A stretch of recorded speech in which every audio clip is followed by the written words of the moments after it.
Assalamualaikum warahmatullahi wabarakatuh. Innal hamdalillah nahmaduhu wa nasta'inuhu wa nastaghfiruh wa na'udzu billahi min shururi anfusina wa sayyiati a'malina. Man yahdihillahu fala mudilla lahu wa man yudlilhu fala hadiya lahu.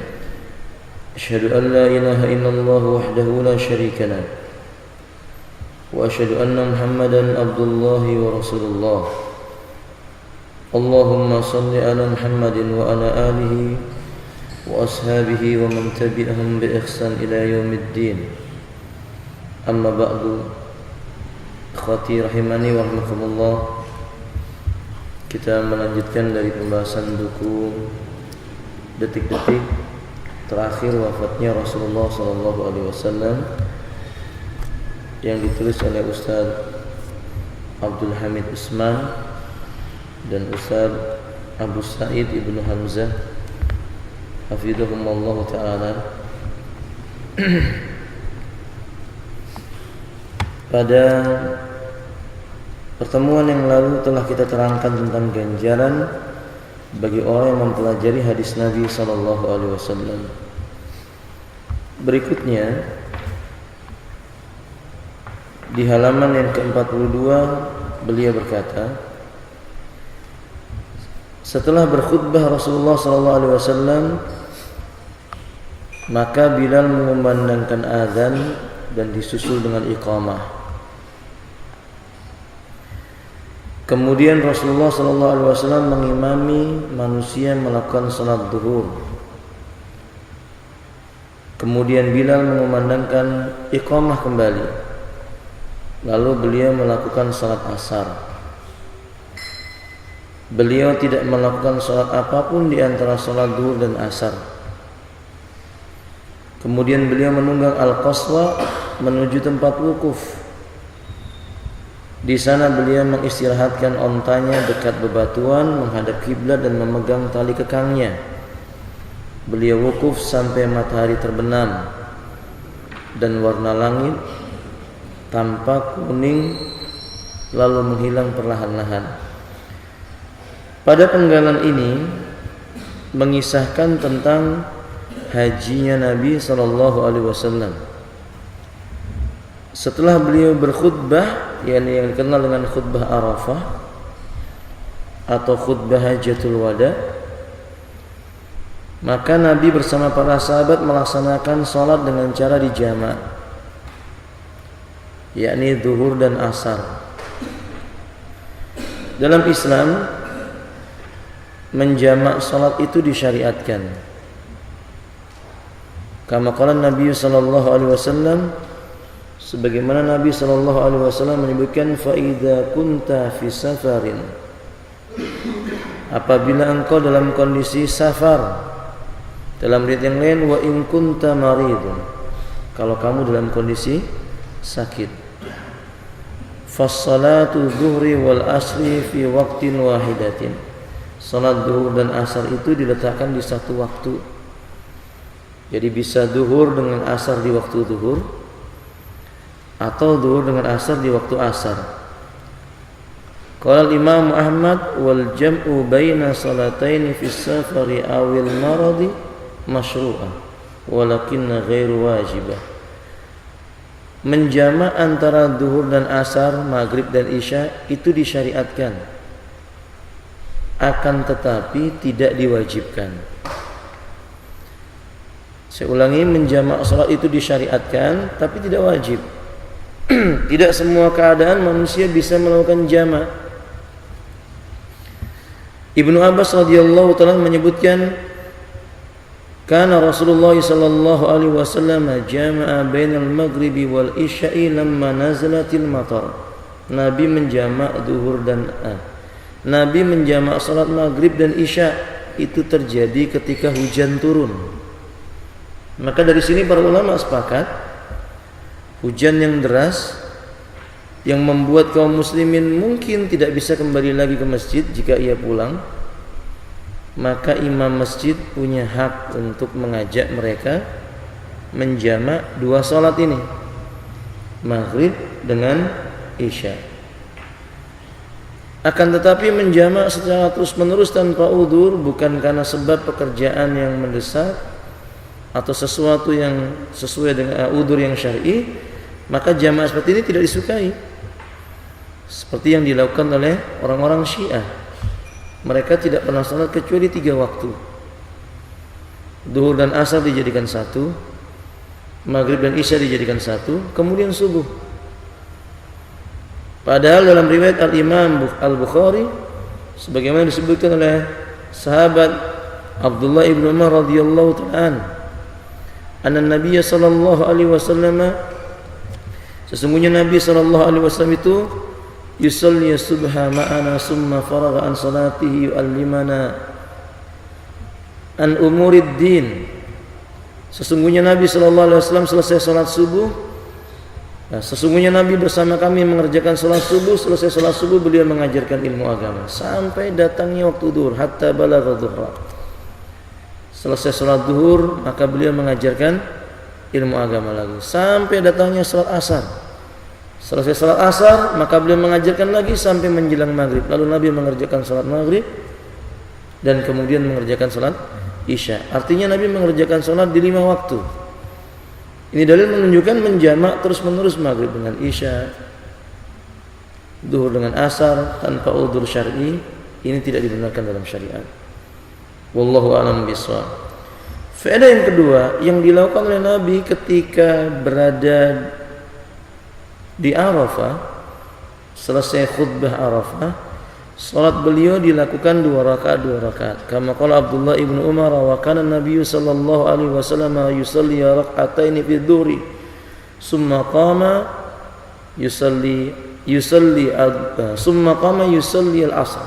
Sesungguhnya Nabi sallallahu alaihi wasallam itu mengerjakan salat zuhur 2 rakaat, kemudian berdiri dan mengerjakan salat asar 2 rakaat juga. Padahal Nabi sallallahu alaihi wasallam dilahirkan di Mekah, tapi Nabi tinggal di Madinah.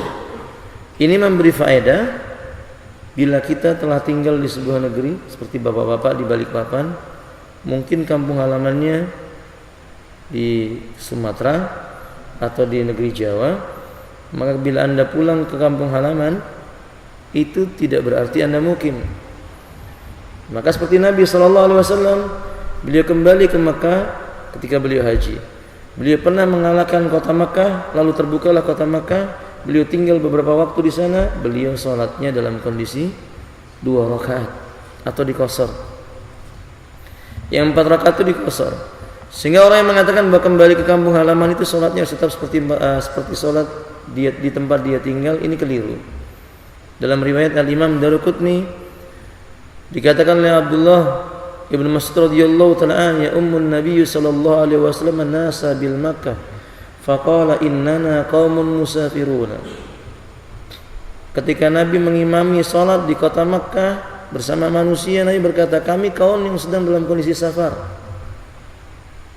Faman kana minkumul hadar falyatimmu salatahu. Siapa yang nanti dalam kondisi dia mukim, hendaklah dia itu menyempurnakan salatnya menjadi 4 rakaat. Nabi salat zuhur cuma 2 rakaat. Beliau mengimami manusia 2 rakaat, sementara makmumnya 4 rakaat. Ini juga memberi faedah kepada kita.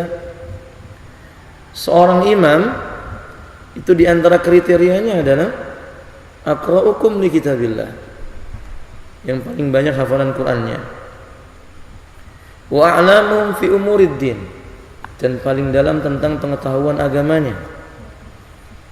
Ketika Nabi datang ke Mekah, bukan ahlu Mekah yang mengimami, tapi Nabi, padahal Nabi dalam kondisi safar. Itu menunjukkan boleh orang safar mengimami orang yang mukim.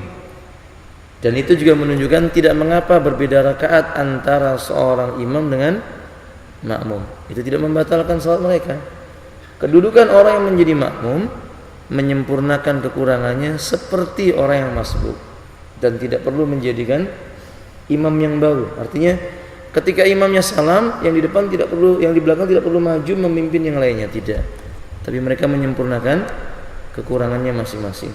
Wallahu ta'ala a'lamu bissawab. Kemudian di sini menunjukkan ketika beliau berkata lalu Nabi menunggang al-qaswa menuju tempat wukuf, berarti haji yang sesuai dengan sunnahnya Nabi kalau mampu. Kalau mampu pada kondisi yang saya sebutkan tidak wajib. Ketika seseorang berada dari Mina lalu bertolak menuju ke Arafah, sebaiknya tidak masuk ke Arafah. Tapi hendaknya masuk ke Arafah itu setelah sholat zuhur dan asar. Jadi setelah dia mengerjakan sholat zuhur dan asar di Namirah. Sekarang di sana ada Masjid Namirah gitu. Sama dengan masjid ini Pak ya. Cuman beda dikit aja gitu ya. Masjid Namirah yang di sana itu separuhnya adalah Arafah. Kalau di sini nggak ada Arafahnya sama sekali. Nah, berbalik. Nah, hafilah rahimaniklah, hendaknya kita ke Masjid Namirah, khutbah itu di Masjid Namirah di luar Arafah. Selesai salat zuhur baru bertolak menuju ke Arafah. Wukuf di Arafah. Di Arafah ini Nabi sallallahu alaihi wasallam menambatkan ontanya. Dalam riwayat yang lainnya, qaman Nabi sallallahu alaihi wasallam yuwajjihu ilal qiblah wa yad'u rabbah. Nabi berdiri menghadap kepada kiblat kemudian berdoa kepada Rabbnya. Berarti ketika itu Nabi berdoanya dalam kondisi apa? Berdiri. Dalam riwayat yang lainnya, fara'aitun Nabiy, Abdullah bin Mas'ud mengatakan, fara'aitun Nabiy sallallahu alaihi wasallam yarfa'u yadayhi hatta yura min bayadi ibtaihi. Nabi mengangkat dua tangannya tinggi sekali sampai kelihatan apa? Putih warna putih pada ketiak beliau itu. Itu ada faedah. Maka berdoa itu disyariatkan mengangkat tangan. Bahkan dalam riwayat yang sahih Nabi sallallahu alaihi wasallam mengatakan inna rabbakum hayyun karimun. Rabbmu itu maha malu dan Rabbmu itu maha mulia. Lalu kata Nabi, Allah malu kepada seorang hamba yang berdoa dengan mengangkat kedua tangannya sampai Allah mengabulkannya. Jadi berdoa dengan mengangkat tangan disyariatkan. Cuma yang perlu dicatat, tidak setiap doa harus mengangkat tangan. Saya ulangi, berdoa mengangkat tangan itu disyariatkan, tapi tidak setiap doa harus mengangkat tangan. Masalan, kama qala Abdullah ibn Umar akhrajahu Muslim. Ana Rasulullah sallallahu alaihi wasallam idza faraga an salati subhi summa yuwajjihu ilayna wajhahu summa qala Allahumma a'inni ala dzikrika wa syukrika wa husni ibadatika wa qala Allahumma inni as'aluka ilman nafi'an wa rizqan thayyiban wa amalan mutaqabbalan. Nabi kalau selesai salat subuh, begitu beliau salam kanan dan kiri, tidak lama kemudian Nabi menghadapkan wajahnya kepada kami. Kemudian Nabi membaca Allahumma a'inni ala dzikrika wa syukrika wa husni ibadatika. Atau Nabi membaca Allahumma inni as'aluka ilman nafi'an wa rizqan thayyiban wa amalan taqabbala. Ini doa. Tapi Nabi tidak mengangkat kedua tangannya. Makanya kita katakan tidak semua doa mengangkat tangan. Abdullah ibn Umar radhiyallahu ta'ala juga menyebutkan, falamma nazala al-matar fara'aitu an-nabiy sallallahu alaihi wasallam kana lihiyatuhu murtafa'an wa kana ra'aitu an-nabiy sallallahu alaihi wasallam lihiyatuhu murtafa' wa muqbit. Aku melihat Nabi sallallahu alaihi wasallam itu ketika hujan turun jenggotnya naik turun. Fasa'altu ma qara'ta indal matar ya Rasulullah, apa yang kamu baca ketika turun hujan? Nabi mengatakan Allahumma shayyiban nafi'an. Yang dilihat oleh Abdullah bin Umar apa itu Pak? Jenggotnya aja yang bergerak-gerak karena bibirnya berkomat yamin. Tapi beliau tidak melihat tangannya diangkat. Nabi membaca Allahumma shayyiban nafi'an. Ya Allah, jadikanlah hujan yang turun ini hujan yang mendatangkan manfaat. Nah, demikian. Lalu kemudian kata beliau selanjutnya, Nabi SAW menunggangi al-qaswa. Ini membuktikan haji tidak mengapa menaiki kendaraan. Boleh berjalan kaki kalau dia sanggup, dan tidak mengapa seseorang itu menaiki kendaraannya, tidak ada larangan. Yang perlu dicatat, Nabi di sana wukuf sampai matahari terbenam. Karena hadis ini menunjukkan sampai matahari terbenam dan warna langit kekuning-kuningan menghilang perlahan-lahan, barulah Nabi bertolak dari Arafah menuju Muzdalifah. Dari Arafah menuju Muzdalifah. Kita bisa mengambil faedah kekeliruan jamaah haji di zaman sekarang. Mungkin jamaah haji Indonesia salah satunya, dan memang itu kenyataannya. Sebelum datangnya waktu maghrib mereka sudah bertolak menuju ke Muzdalifah. Kadang ba'da asar mereka sudah pergi menuju ke Muzdalifah. Alasannya karena sempit, padat. Alasannya karena masalah yakni nanti terlambat sampai di Muzdalifah. Ikhwah fillah rahimanillah, Allah menurunkan agama ini tidak dalam keadaan menyulitkan. Dan Nabi SAW telah mengatakan kepada kita, "Wa ma amartukum min amrin fa'tu minhu mastata'tum." Dan apa saja yang aku perintahkan kepada kalian dari suatu urusan agama, tunaikanlah dia sebatas kemampuan yang kalian miliki. Dalam masalah ini Nabi mencontohkan kepada kita dari Arafah menuju kepada Muzdalifah itu tidak berangkat kecuali setelah matahari tidak terlihat, terbenam. Terburu-buru keluar dari Arafah ini merupakan kerugian. Dan sebagian para ulama mazhab berpendapat disebut wukuf itu kalau sampai habis waktunya. Sementara Nabi mengatakan al-hajju Arafah. Haji itu sangat ditentukan dengan wukuf di Arafah. Maka kalau ada orang datang ke Arafah cuma sebentar, 2 jam kemudian berangkat ke Muzdalifah, ini enggak wukuf namanya. Atau mungkin orang enggak wukuf sama sekali di Arafah. Masa itu ikhwanilah rahimanillah, hendaklah mereka wukuf, hendaklah kalau kita haji itu wukuf di Arafah sampai terbenamnya matahari. Dan dalam hadis ini Nabi SAW membonceng Usamah. Berarti beliau berdua dengan Usamah dalam satu riwayat, beliau bersama Usamah naik ontanya itu. Ini ada faedah bahwa satu onta itu dinaiki 2 atau 3 orang. Kadang 3 orang itu bergantian, 2 naik, 1 menuntun, kemudian naik lagi yang satu lagi menuntun. Maksud saya menunjukkan manusia itu diperintahkan bersikap adil kepada apapun. Tidak boleh zalim. Onta itu cuma muat 2 orang, ya sudah 2 orang. Maksud saya Bapak ini dikiaskan zaman sekarang mungkin nggak onta ya Pak ya. Apa namanya? Mobil isinya 4 diisi 6. Zalim nggak Pak? Motor isinya 2 diisi 8 mungkin gitu. Wallahu a'lam bisa. Ini zalim. Bentuk kezaliman. Dan Allah tidak menyukai perbuatan zalim. Walaupun kita mengatakan kan itu bukan makhluk hidup Ustaz, tapi Islam memerintahkan kita untuk bersikap apa? Adil. Adil itu artinya menempatkan sesuatu pada tempatnya.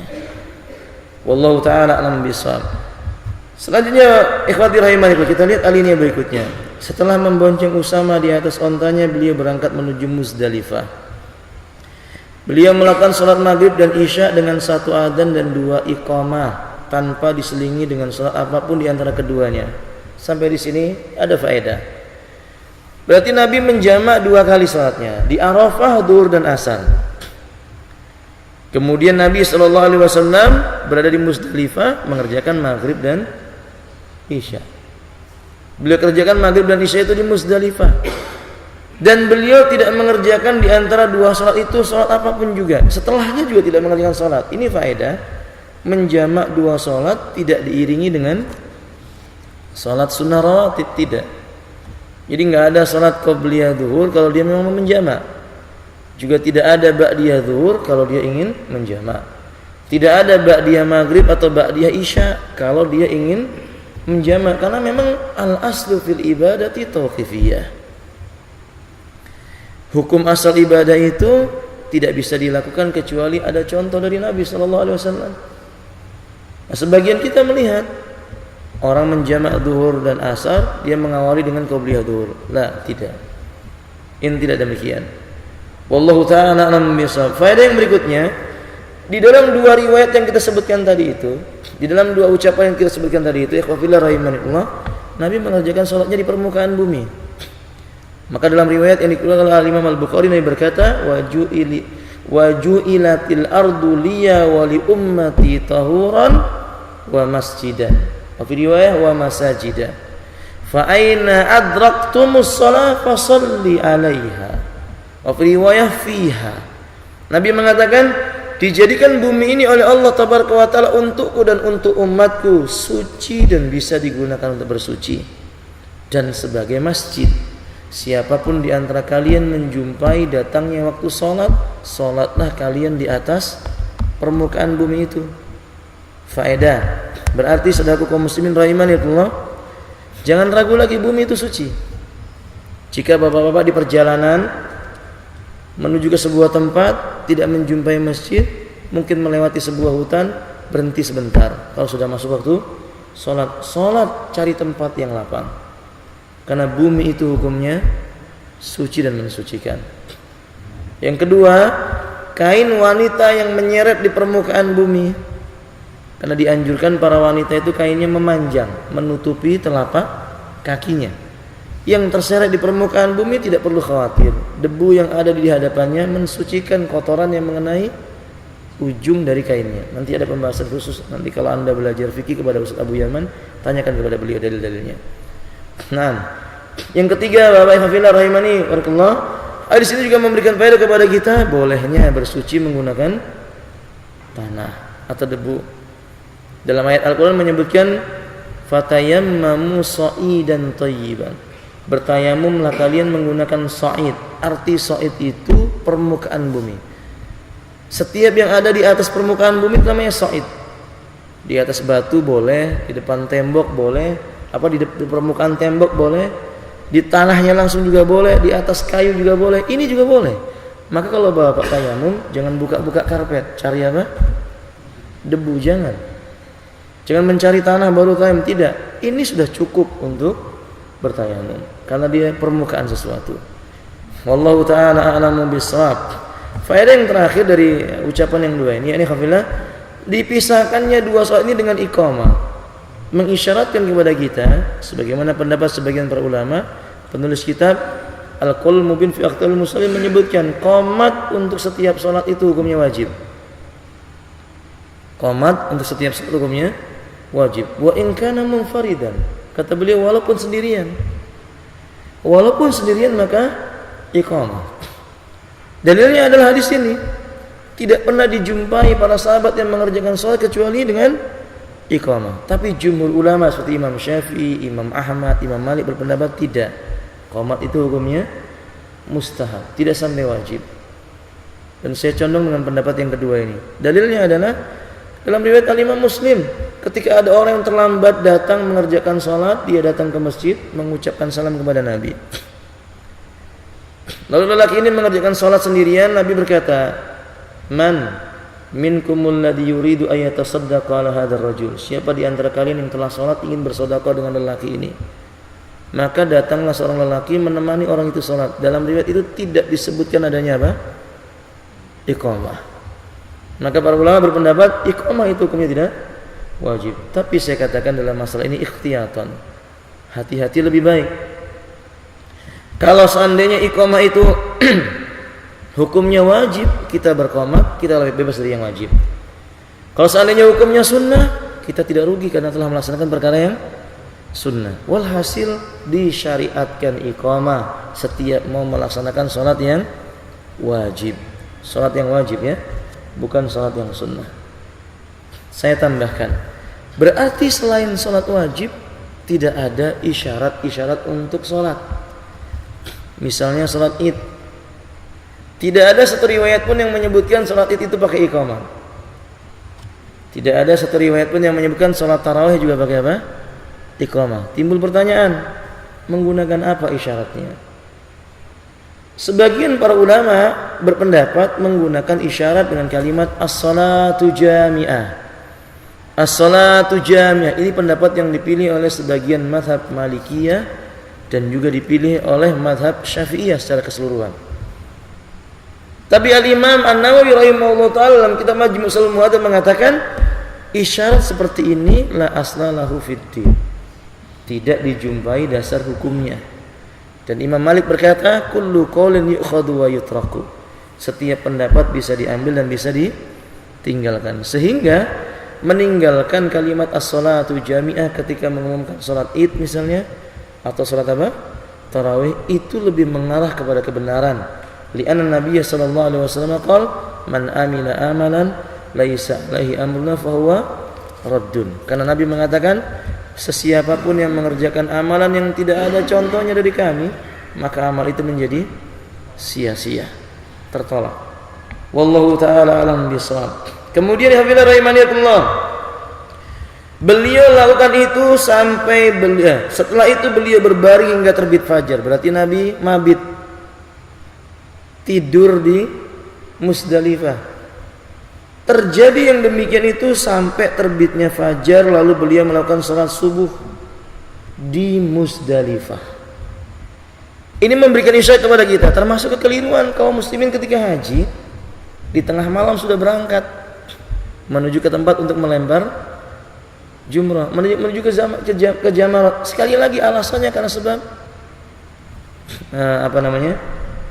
padat, takut nanti nggak dapat tempat dan macam-macam. Padahal perkara yang dicontohkan oleh Nabi SAW, beliau sampai subuh, bahkan beliau adzan, beliau iqamah, beliau menunggang qaswah menuju kepada Masy'aril Haram, menuju ke Masy'aril Haram. Beliau menghadap ke arah kiblat. Perhatikan ini, di Masy'aril Haram beliau menghadap ke arah kiblat, beliau berdoa, beliau bertakbir, beliau bertahlil, beliau mengucapkan la ilaha illallah wahdahu la syarika lah, lahul mulku wa lahul hamdu wa huwa ala kulli syai'in qadir. Artinya, selama di Masy'aril Haram itu lisan Nabi selalu berzikir mengingat Allah tabaraka wa taala. Dalam riwayat yang lainnya dikatakan Abdullah ibnu Umar, Nabi berdoa, panjangnya doa itu seperti membaca surat Al-Baqarah. Artinya lama sekali doanya. Kadang-kadang kita nggak demikian. Kadang-kadang kaum muslimin ketika setelah selesai melempar jumrah yang pertama, maka apabila rahimanillah, mereka doanya sebentar. Padahal dianjurkan doa menghadap kiblat yang lama sekali.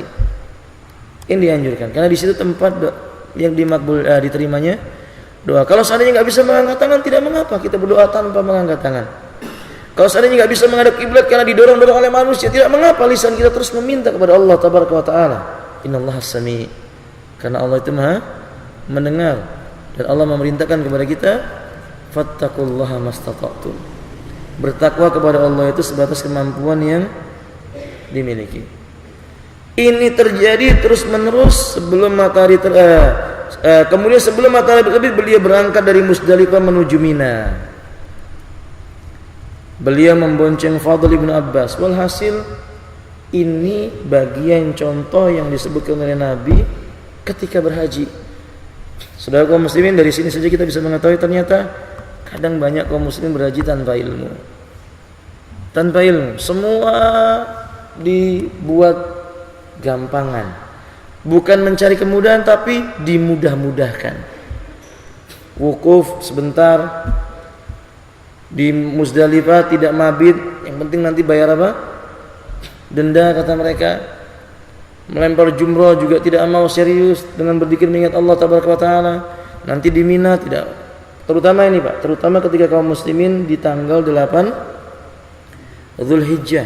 Seharusnya kaum muslimin dari tempat mereka ihram menuju ke mana ini Pak?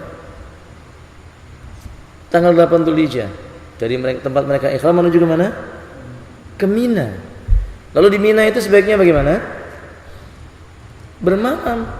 Harusnya kaum muslimin itu bermalam di Mina. Enggak, kaum muslimin terburu-buru, enggak mau bermalam, langsung menuju ke mana? Arafah, cari tempat di Arafah, booking tempat. La haula wala quwata illa billah. Tanpa sadar mereka menyelisih cara hajinya Nabi. Selalu saja alasannya dengan apa? Nanti bisa dibayar dengan denda. Toh enggak wajib di Mina itu. Yang lebih parah lagi saudara kaum muslimin, terutama jamaah haji dari negeri kita ini, ikhramnya di tempat yang tidak pernah Nabi memulai ikhram, atau enggak pernah disebut oleh Nabi kita harus berikhram. Ikhram itu kan harusnya di miqat. Miqatnya Ahlul Yaman itu di mana Pak? Yalamlam, atau yang segaris dengan Yalamlam. Tapi lihat jamaah Indonesia, kalau dari Jeddah menuju Madinah selesai perkara. Nanti dari Madinah bermiqat di mana? Dzulkhulaifah. Dulu namanya Dzulkhulaifah. Sekarang Indonesia menggampangkan nyebutnya apa namanya? Bir Ali. Ya sudah benar, enggak apa-apa. Dari Bir Ali di sana ya.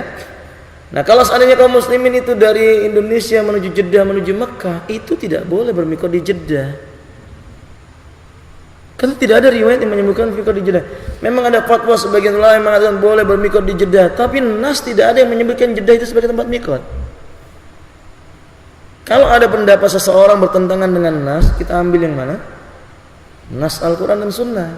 Tinggalkan pendapat seseorang.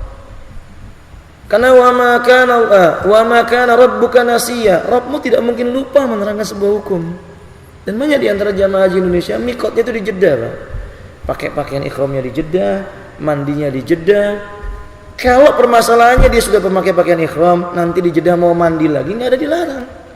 Karena mandi bagi orang ihram tidak dilarang. Cuma kalau pakai minyak wangi di sana baru dilarang.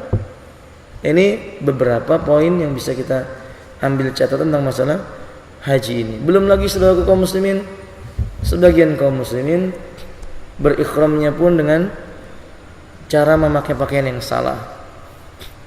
Sebelum ditutup, sudah jam 6, ikhwafillah, harusnya kainnya kaum muslimin diletakkan di mana, Pak? Kan satu menutup pusar sampai apa? Lutut ke bawah.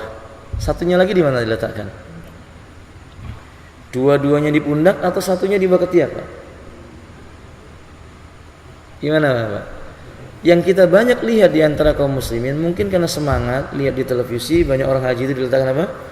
Di bawah ketiak. Ia pun setelah ikhram, setelah mengucapkan labbaik Allahumma hajjan, langsung diletakkan di bawah ketiak. Salah. Karena dalam tuntunan Rasulullah SAW, kain itu tetap menutupi dua pundak. Diletakkan di bawah ketiak disebut dengan al-itba itu ketika seorang muslim telah melihat Ka'bah, masuk Masjidil Haram, melihat Ka'bah, Allahumma antas salam wa minkas salam, dan seterusnya. Kemudian, atau kalau dia melihat kepada Hajar Aswad, dia mengucapkan Allahumma antas salam wa minkas salam, lalu dia mengatakan bismillah Allahu akbar, itu diletakkan di bawah ketiak.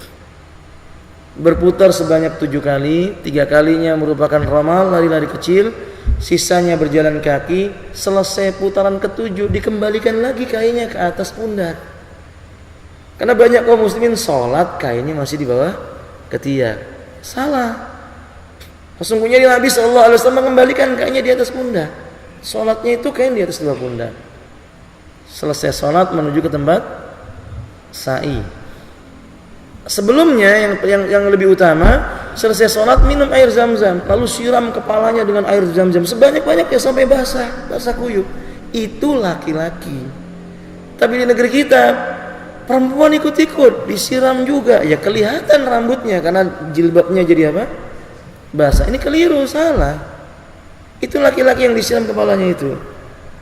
Kemudian minum air zam. Setelah itu sebelum menuju sa'i harusnya kalau mampu menyentuh Hajar Aswad. Kalau nggak mampu jangan lagi istilam dengan dengan mengangkat, nggak perlu lagi mengangkat tangan, itu hanya ketika apa?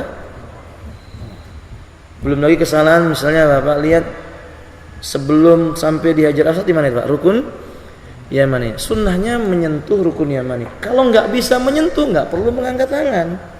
Mengangkat tangan itu hanya untuk apa? Sejajar dengan Hajar Aswad. Ini sebagian kecil yang mungkin bisa diperhatikan. Semoga suatu saat kalau Bapak yang sudah berhaji lagi bisa lebih baik, dan yang belum berhaji kita doakan mudah-mudahan segera bisa berangkat ibadah haji. Sampai di sini Bapak, semoga bermanfaat. Ada pertanyaan? Tapi sudah habis waktunya Pak. Nanti lain waktu saja insyaallah ya. Subhanakallahumma wa bihamdika asyhadu an la ilaha illa anta astaghfiruka wa atubu ilaik. Assalamualaikum warahmatullahi wabarakatuh.